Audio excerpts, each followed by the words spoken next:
क्या हो, बुरा लग रहा है, गुस्सा आ रहा है कि लाखों की गाड़ी जल गई?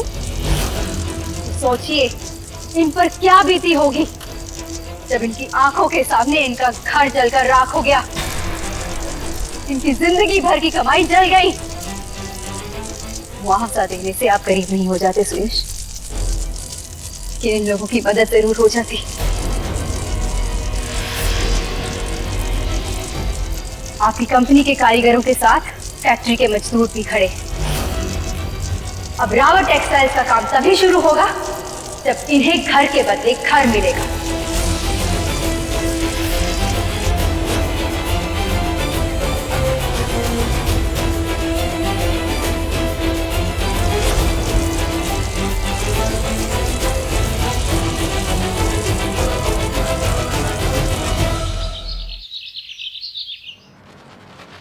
ये आपने क्या किया जीजी माँ? जीजू की गाड़ी जला दी? हाँ, जानती हूँ सुनने में अजीब लग रहा है, पर क्या करती। अपनी बात समझाने का और कोई तरीका समझ नहीं आया मुझे। जीजू ने क्या कहा? उन्होंने तो कुछ नहीं कहा, पर यही दुआ करती हूँ कि उन्हें जल्दी समझ में आ जाए कि वो जो कर रहे हैं बहुत गलत कर रहे हैं। आगे इतने दुश्मन बना चुके हैं अपने, पता नहीं और कितने दुश्मन बनाना चाहते हैं। अभी तक जो पहले के हमले हुए हैं किसने करवाए हैं ये भी पता नहीं चला है। और लेकिन हमें कुछ पता चला है।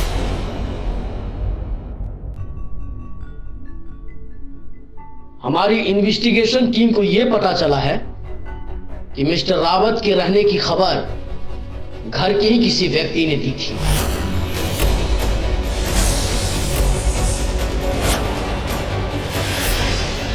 पर ऐसा कैसे हो सकता है इंस्पेक्टर साहब? सुरेश यहाँ पे रह रहे हैं, इसकी खबर तो सिर्फ मुझे, बिट्टू, विधान और पापा को ही थी। बाहर के किसी आदमी तक ये खबर नहीं पहुंची। जरा याद कीजिए, कोई ऐसा व्यक्ति जिसे इस घर के बारे में सब कुछ पता हो, या फिर कोई ऐसा व्यक्ति जो बाहर से आता जाता हो।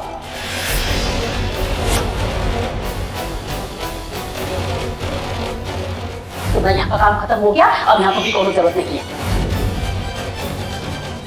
कोई याद आया?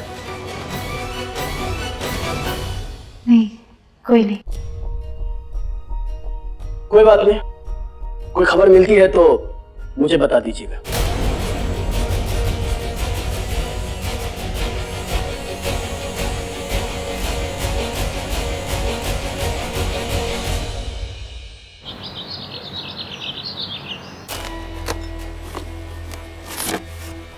अरे कहाँ काज कर रहा है तू? खिलौने तो मारा हूँ बापू।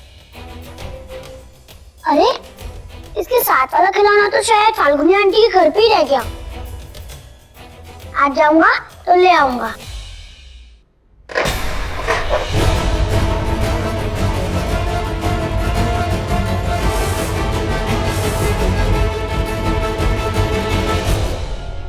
भगवान भली करे, तुझे बोला ना कि तेरा राधा जी की पोल का काम खत्म हुआ, वहाँ जाने की कोनो जरूरत नहीं है। अब से तू बस श्रेयस रावत की ड्यूटी तक ही जाएगा। और मुझे फाल्गुनी आंटी के घर जाना अच्छा लगता है, वो मुझे बहुत प्यार करती है। और जब मैं श्रेयस रावत का बॉडीगार्ड बन नहीं पाया, जब मैं वहाँ था तब भी उसको कोई उठा ले गया, तो वहाँ जाने का क्या फायदा?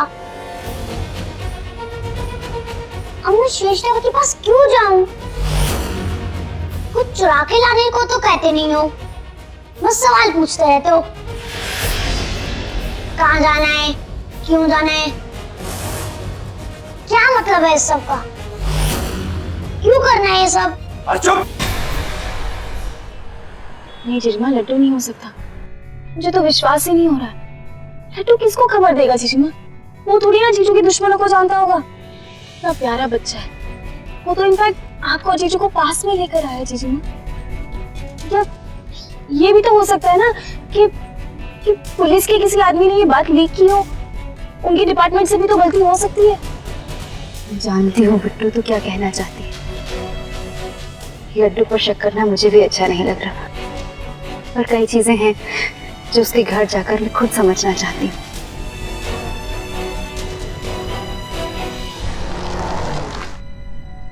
ड्राइवर, यही रोक दो।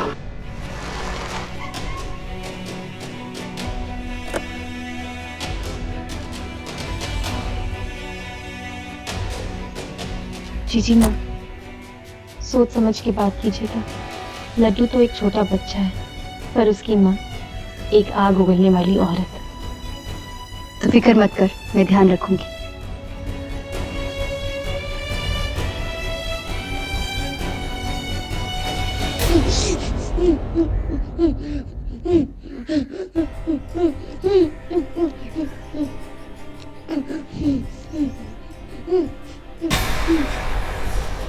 लड्डू, लड्डू,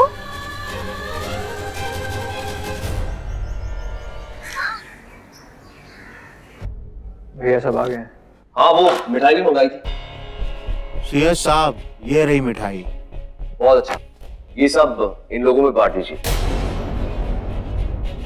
जी, ये किस लिए है? खुशखबरी है तो मिठाई तो खानी चाहिए ना, है ना? खाई। तो खुशखबरी ये है कि आप सभी ने जो फाल्गुनी पुरोहित का साथ देने का महान काम किया है, उसे देखते हुए बैंक आपके होम लोन्स रद्द करता है।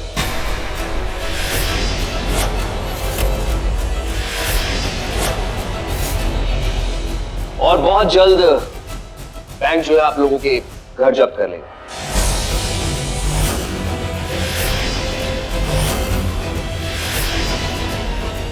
ये आप क्या कह रहे हैं? ये गलत बात है।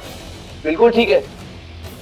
आप लोगों को बहुत ज्यादा हमदर्दी थी ना उन सबसे, अब तो ज्यादा होगी कि उनके सर पे भी छत नहीं है और आप लोगों के सर पे भी छत नहीं है।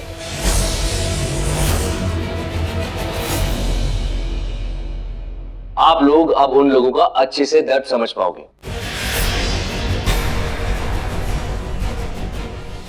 आप लोग अब जा सकते हैं। आप ऐसा नहीं कर सकते सर, ये कंपनी के नियमों के खिलाफ है। अच्छा, हम आपके इस फैसले के विरुद्ध आवाज उठाएंगे। बिल्कुल उठाइए, लेकिन अभी यहां से जाइए।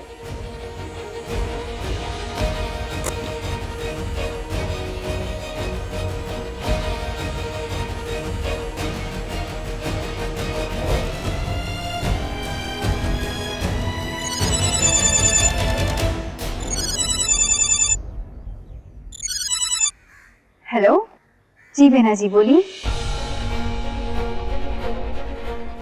क्या? ठीक है, आप फिक्र मत कीजिए, कारीगरों से कहिए कि कोई फिक्र करने की जरूरत नहीं, मैं कोई रास्ता ढूंढती हूँ। जी। क्या हुआ जीजी माँ? सुरेश हाथ पार कर रहे हैं बिट्टू। जिन कारीगरों ने बस्ती के कारीगरों के समर्थन में काम रोका था ना, सुरेश उन सबके होम लोन रद्द कर रहे हैं। अब बैंक आकर उन सबके घरों पर कब्जा कर लेगा। उन सबको अपना घर खाली करना पड़ेगा। क्या सलाह दूं उन लोगों को? कोई हमें अपने ही घर से निकाल दे तो क्या करना चाहिए?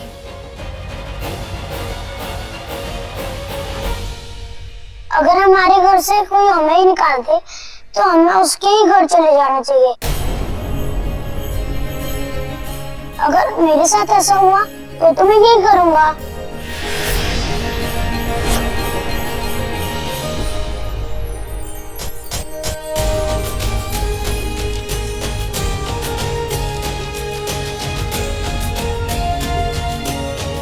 अरे वाह लड्डू, तुम तो कमाल हो।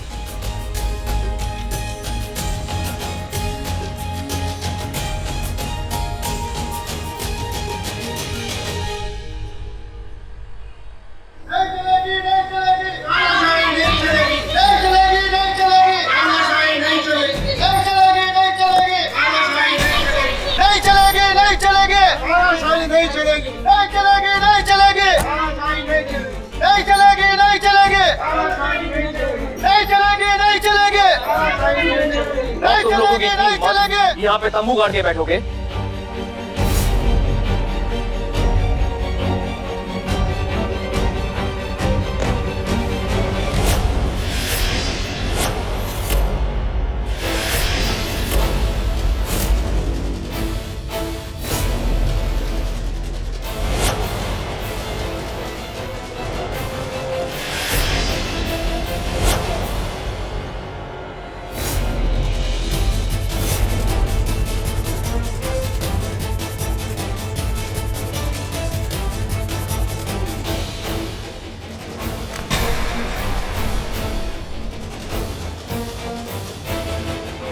जब तक आप कारीगरों की मांगे नहीं मान लेते, मैं आपकी कंपनी के 6 यूनियन लीडर्स के साथ यहीं रहूंगी, आपके घर के सामने इस तंबू में।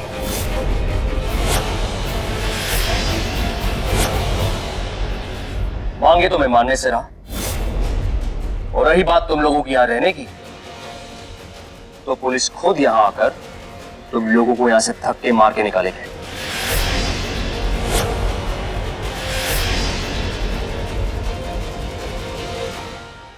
देर किस बात की? बुलाइए पुलिस को। मैं भी यही चाहती हूँ कि पुलिस यहाँ आए। बेचारे कारीगर बुलाएंगे तो शायद वो ना आए, लेकिन आप बुलाएंगे तो वो पक्का आएंगे, और साथ में मीडिया भी लाएंगे, और फिर हम सबको बताएंगे कि किस तरह से कारीगर नियम से अपना EMI भर रहे थे, लेकिन फिर भी आपने उनका होम लोन रद्द कर दिया।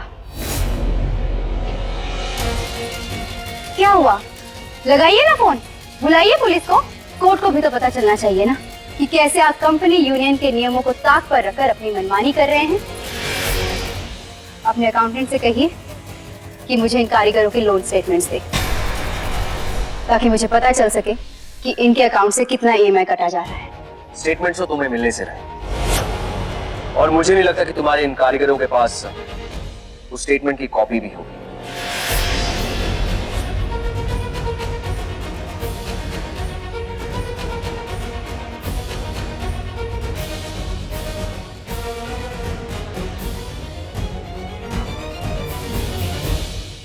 सुरेश सर ने सही बोला है कि किसी भी कारीगर ने अपनी एग्रीमेंट की कॉपी संभाल के नहीं रखी है, लेकिन क्या करें, लोन एग्रीमेंट की कॉपी तो उन्हीं से ही लेनी पड़ेगी। पर कैसे बीना जी? सुरेश तो घर के अंदर चले गए हैं साफ मना करके कि कोई कॉपी नहीं मिलेगी।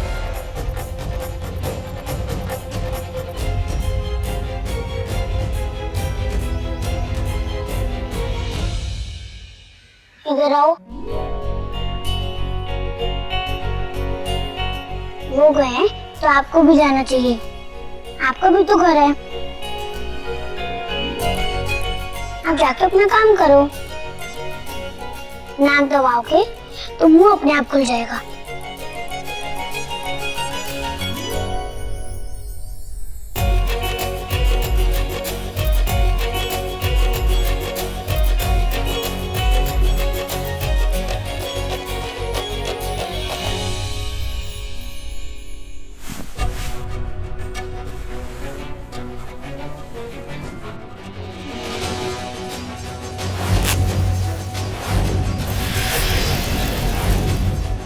अब रावत टेक्सटाइल्स का काम तभी शुरू होगा जब इन्हें घर के बदले घर मिलेगा।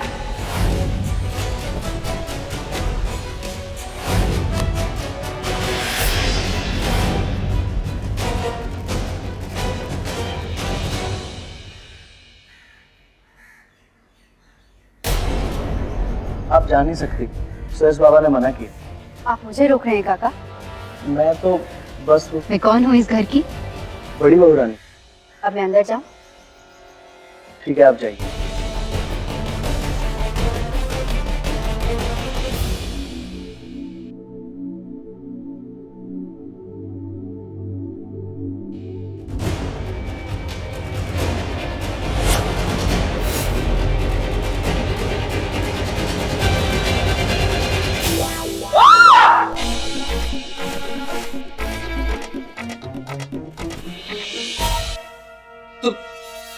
तुम मेरे कमरे में क्या कर रही हो?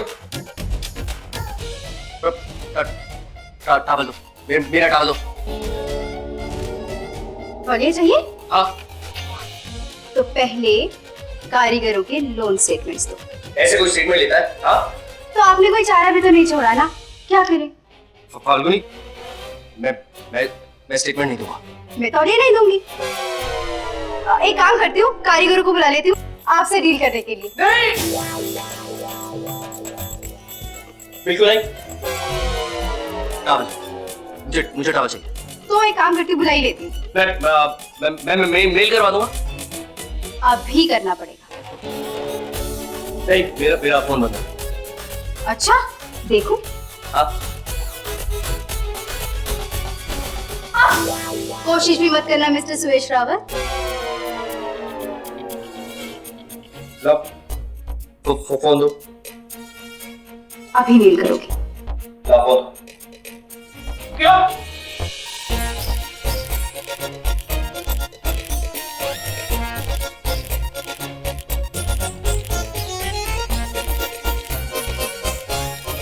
कर दिया, मैंने मेल कर दिया। कहा दो। Thank you mister He-Man.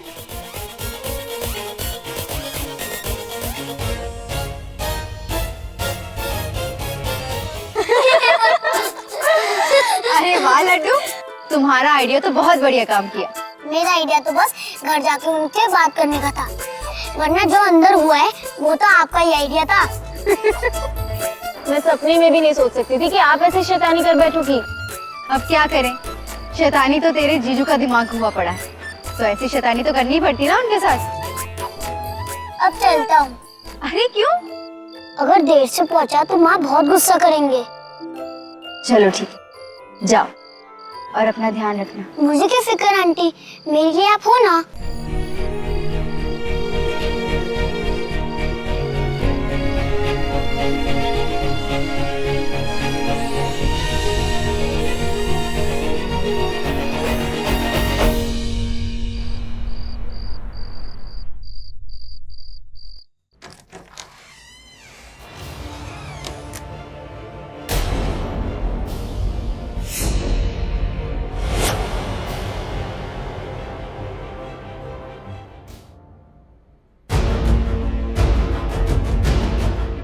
लगता है चला गया। यही सबसे सही तरीका है इसको सुयश रावत के यहाँ भेजने का। अभी रहेगा सुयश रावत की हवेली में और हमको मिलेगी उसकी हर खबर। भगवान भली करे, तुम्हारा दिमाग तो जी कंप्यूटर से ज्यादा तेज चलता है। अभी लड्डू नाम का छोटा सा तीर करेगा बड़े से सुयश रावत का शिकार। इस बार ना गलती से भी गलती नहीं होगी।